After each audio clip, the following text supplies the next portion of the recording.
안녕하세요. 반갑습니다. 국가유공자 길잡이입니다. 이번 시간은 군 사망사고와 관련된 내용에 대해서 1편, 2편, 3편까지 해서 좀 더 상세한 내용을 살펴보는 시간을 갖도록 하겠습니다. 군 사망사고와 관련된 내용으로는 매년 군 부대 내에서 많은 사망사고가 있는데 이 내용들이 정확한 진상 규명이 되질 않아서 유가족들에게 많은 피해가 발생되고 있습니다. 그래서 대통령 소속으로 군 사망사고 진상규명위원회가 만들어져서 이제는 법과 제도 개선을 통해 더 많은 군 사망자가 명예회복을 하고 그에 상응하는 보상을 받을 수 있도록 하는 내용의 군 사망사고 진상규명위원회의 조사활동 보고회에 대해서 설명을 한번 해보겠습니다. 물론 이 내용을 제가 선택을 함에 있어서 다른 특별한 이유가 있는 것은 아닙니다. 군 사망사고 시 정확한 내용을 알게 되면 순직 처리되는 경우가 있고, 순직 처리되는 경우는 국가유공자로서 그 유가족에게 거기에 합당한 보상금이 지급됩니다.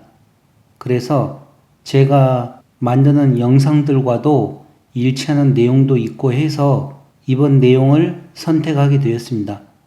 또한 다른 단체에서는 이 군 사망사고 진상규명위원회를 이용을 해서 기존에 월남 참전하셨던 분들이 사망을 하였을 경우에 그 또한 군 사망사고라고 이야기를 하는 것을 들었는데 과연 그런지는 여러분들이 이 내용과 두 번째 내용 그리고 세 번째 특별법까지 다 참고를 하시면 어느 정도는 다 알 것이라고 생각됩니다. 그러니 1편, 2편, 3편 영상까지 빠지지 말고 꼭 참고하시기 바랍니다. 자, 그럼 먼저 보도자료에 대해서 알아보겠습니다. 이 보도자료는 군 사망사고 진상규명위원회 대외협력 담당관이 배포한 것이고 보도 일시는 2020년 9월 14일 날 한 것입니다. 군 사망사고 진상규명위원회 조사활동 보고서 괴책 진정사건 접수 1610건으로 법 개정을 통한 조사기간 연장이 필요하고 사인 변경, 자해 사망, 변사, 병사, 6.25 전사 등 다수의 사례를 발표, 이인남 위원장 법과 제도 개선을 통해 더 많은 군 사망자가 명예를 회복하고 그에 상응하는 보상을 받을 수 있도록 최선. 이렇게 해서 조사활동 보고서를 개최한 것입니다. 대통령 소속 군사망사고 진상규명위원회 위원장 이인남 이하 위원회는 위원회 출범 2주년을 맞이하는 9월 14일 오전 10시 포스트타워 14층 회의실에서 2020 조사활동 보고회를 개최하였다.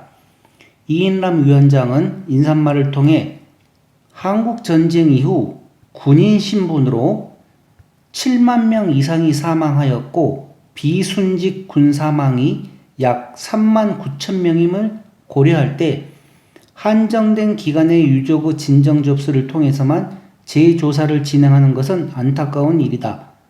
위원회에 접수된 사건뿐만 아니라 남아있는 비순직자의 명예회복을 위해서도 다각도로 노력하겠다고 하였다. 또한 의무 복무 중 사망한 군인에 대한 차별 없는 예우와 군 복무 중 발생한 사고 또는 질병이 주된 원인이 되어 전역 후 사망한 경우, 군 복무 중 발병한 정신장애로 전역 후에도 적응이 어려운 경우, 순직 처리가 늦어짐에 따라 국가 보상을 받을 수 없는 경우에도 법과 제도 개선을 통해 국가 책임을 넓힐 수 있도록 지속적으로 노력하겠다고 밝혔다. 탁경국 상임위원은 2년간의 조사 활동에 대한 경과 보고를 통해 9월 14일 오전 9시를 기준으로 접수된 사건은 1610건이며 이 중 450건은 조사가 종결되었고 703건에 대해서는 본조사가 진행 중이며 나머지 접수건은 조사 개시 여부를 결정하기 위한 사전조사를 진행 중이라고 하였다. 또한 위원회는 조사가 종결된 450건 중 진상규명으로 의뢰된 223건에 대해서는 국방부, 경찰청, 법무부 등의 순직 재심사, 제도 개선, 사망보상금 지급을 통한 구제 요청을 권고하였다. 보고에서 발표한 주요 진상규명 사건에는 50, 60년대 군의 기록 실수나 사인 은폐에서 비롯한 억울한 군사망, 군 초동수사 과정에서 이루어진 축소와 은폐로 사인이 뒤바뀐 군사망, 구타 및 가혹행위와 과중한 업무 부담으로 인한 자해사망과 군 복무에 따른 스트레스로 급성 정신질환이 발병하여 자해한 군사망 등이 포함되었다. 진상규명으로 의결된 주요 사건 보고는 탁경국 상임위원과 2호 오병두 비상임위원이 직접 발표하였다. 탁경국 상임위원은 군수사의 축소, 은폐, 조작으로 사인이 바뀐 주요 사례를 발표하였다. 황병장 1963년 사망의 경우 군 기록에는 이유 불상으로 총기 자살한 것으로 되어 있으나 위원회 조사 결과 가설병으로 사격장에 장비 외의 총기를 소지하는 것이 금지되어 있던 점, 부대에서 2시간 거리인 사격장까지 이동해 자살하는 것이 일반적이지 않는 점, 배우자와 자녀 2명을 둔 가장으로 딸 3세, 아들 1세, 병장 진급 후 30일간 정기 휴가를 보내고 복귀 3일 만에 자해 사망할 동기를 찾기 어려운 점, 망인 사망 당일 총기 사고가 있었다는 얘기를 들었다는 부대원 진술 등이 밝혀져 망인이 자해 사망했다기보다는 야간 사격 훈련장에서 가설병으로 대기 중 오발된 총기에 의해 사고 사한 것으로 진상규명하였다. 유상병 1989년 사망의 경우 당시 군 수사기관은 강압적이고 폭력적인 분대장의 부대 운영에 불만을 품은 부대원 3명이 분대장에게 항의하는 과정에서 흥분한 망인이 총을 난사하여 분대장과 부대원 1명을 현장 살해하고 생존한 부대원 1명과 도주하다 절취한 수류탄 2발 중 1발을 부대원에게 던지고 남은 1발로 자폭하였다고 결론지었다. 위원회 조사 결과 당시 헌병대가 총기 감정을 하고도 결과를 고의로 누락시킨 점, 유일한 생존자이며 가해자일 수도 있는 부대원의 진술에만 전적으로 의존하고 망인이 타살당했을 수 있는 증거들은 무시한 점, 유족에게 시신도 공개하지 않고 서둘러 매장한 점 등을 근거로 89년 헌병 수사의 축소, 은폐, 부실이 있었음을 진상규명하였다. 김일병 1974년 사망의 경우 64년 탈영하여 자녀까지 낳고 결혼 생활을 하다 12년이 지난 74년 헌병대에 체포되어 유치장에 수감되었고 다음날 구토 및 전신경련으로 쓰러져 군 통합병원에 응급 후송되어 수술을 받게 되며 이틀 후 뇌출혈에 따른 뇌부족 및 호흡정지로 사망하게 된다. 당시 담당 군의관은 사망 진단서에 외 인사로 기재했으나 군은 이를 무시하고 전 사망 보고서와 매화장 보고서 등에 병사로 기재하면서 헌병대 수감 과정에서 발생한 폭행에 따른 두부 손상과 급성 경막하 출혈 사실을 은폐하였다. 위원회는 조사를 통해 유족이 제기한 구타에 의한 사망 의혹의 진상을 규명하였다. 2호 비상임위원은 국방부에서 순직을 결정하고도 유족에게 통지하지 않는 사망사건과 변병사로 잘못 기록하여 마땅히 받아야 할 순직 인정을 받지 못한 사망사건, 병인사관리구제형상, 해당 보직에 부적합한 병사를 배치함으로 결국 사망에 이르게 한 주요 사료를 발표하였다. 이이병 1957년 사망의 경우 결핵 폐활동성 중등도로 57년 사망 당시 병사로 처리되었다가 97년 국방부 변 병사 기록을 정리하는 재분류 과정에서 순직 처리되었음에도 2008년에야 순직 사실을 유족에게 통지하여 오랜 기간 사망보상금을 지급받지 못한 사실이 위원회 조사 활동을 통해 밝혀졌고, 이와 유사한 사례들이 많음이 확인되어 지급받지 못한 사망보상금 처리를 위한 제도 개선의 필요성이 제기되었다. 김희병 1958년 사망의 경우 97년 국방부 변병사자 재심사 과정에서 누락되었다. 망인은 제121 후송병원에서 활동성 고도 폐결핵으로 사망하여 군 복무 중 병사였음이 확실하나 사인을 알 수 없는 변사로 처리하여 마땅히 받아야 할 순직 인정과 사망 보상금을 받지 못했음이 확인되었다. 김훈련병 1961년 사망의 경우 군 입대 한 달 만에 훈련 중 열사병으로 심장 기능에 장애가 생겨 병사였음에도 유족에게 사인을 충분히 설명해 주지 않았고, 사망 후 60년이 지난 현재까지도 순직 심사 등 적절한 조치를 하지 않은 채 방치하고 있음이 확인되었다. 김일병 2003년 사망의 경우 사제가 멀쩡해야 세탁병으로 복무할 수 있다는 병 인사 관리 규정이 있음에도 골절 후유증으로 왼팔을 완전히 펼 수 없는 망인을 무거운 세탁물을 다뤄야 하는 보직을 부여하였고, 상급자의 폭언과 가혹행위, 무시 등의 상시 노출되었음이 확인되었다. 이 이병 1991년 사망 또한 말 더듬 장애가 있고 암기사항을 힘들어하여 항공기 식별 요령 등 암기사항이 주요 업무인 방공 포병대대에 적합하지 않는 병사였으나 보직이 부여되면서 업무 스트레스가 심했을 뿐 아니라 본부와는 상당히 떨어진 진지에 사병들만 남겨진 시간에 선임병들에게 무시와 가혹행위, 구타 등 괴롭힘을 당하면서 자해 사망에 이르게 된 것을 확인하였다.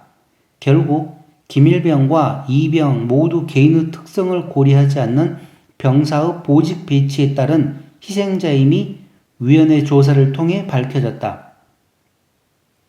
오병두 비상임위원은 군 복무와 관련된 스트레스가 발병 원인이 된 정신질환으로 자해 사망하거나 구타 및 가혹행위, 개인이 감내할 수 없는 과중한 업무 등이 원인이 되어 자해 사망한 사건을 주요 사례로 발표했다. 또한 6.25 참전 용사임에도 기록 오기 등으로 전사자로 인정받지 못했던 사례를 통해 제도 개선을 통한 구제 조치의 필요성을 제기하였다.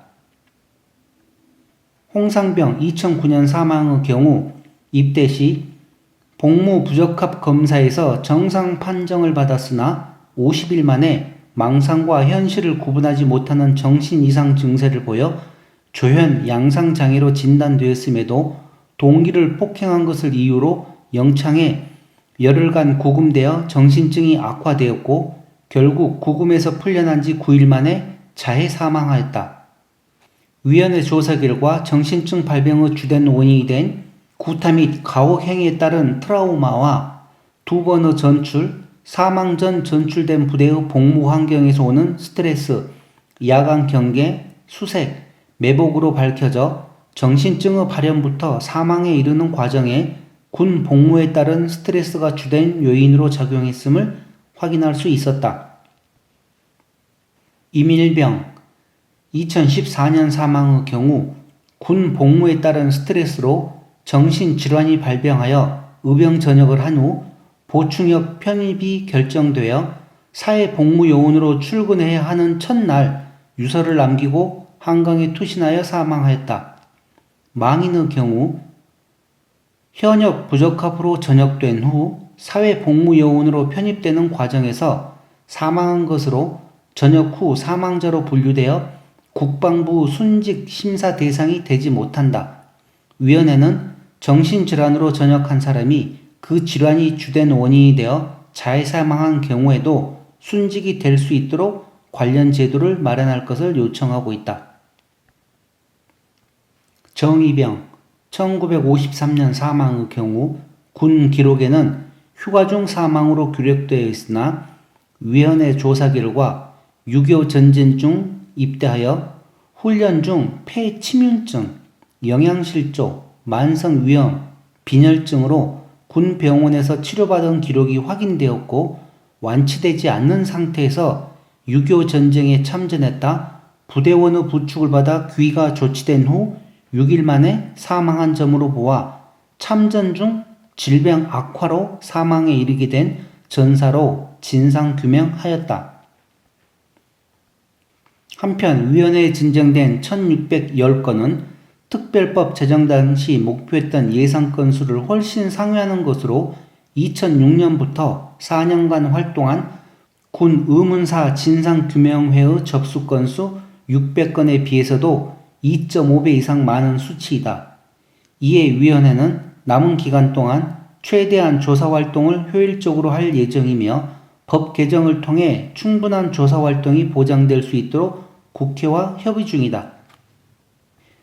이 자료에 대하여 더욱 자세한 내용을 원하시면 대통령 소속 군사망사고 진상규명위원회 대외협력담당관실 나규현 사무관 또는 김민경 서기관에게 연락하여 주시기 바랍니다 하고 나와 있습니다. 자, 이 내용을 보셨으면 알겠지만 대부분 다 군 복무 중에 일어나는 사망사고이거나 군 복무 중에 있었던 질병으로 인한 사망사고에 관련된 내용이 군 사망사고 진상규명위원회에서 하는 일입니다. 그러니 고엽제와 관련되신 분들께서는 조금 더 상세한 내용을 알아보시기 바랍니다. 참고자료로 진정서 접수 및 처리 현황 2020년 9월 14일 기준입니다. 총계 1610건 중에서 사전조사는 457건이 되었고 조사 개시 중인 경우는 703건입니다. 종료된 조건 중에서 진상규명이 된 것은 223건, 각하 취하된 내용은 227건, 그래서 450건은 이미 종료되었습니다. 자, 이번 시간은 이렇게 보도자료 군 사망사고 진상규명위원회에서 조사활동 보고에 관한 보도자료였습니다. 그러면 저도 이 내용을 보면서 궁금했던 게 그러면 도대체 군대에서 얼마만큼의 사망사고가 일어나는지를 알아보기 위해서 더 많은 자료를 검색한 결과 다음 시간에는 제가 매년 어떤 부분에서 사망사고가 몇 건이 있었는지 국방부 자료를 인용해서 더 상세한 내용을 한번 살펴보겠습니다. 이번 시간은 이것으로 마치겠습니다. 지금까지 국가유공자 길잡이였습니다. 감사합니다.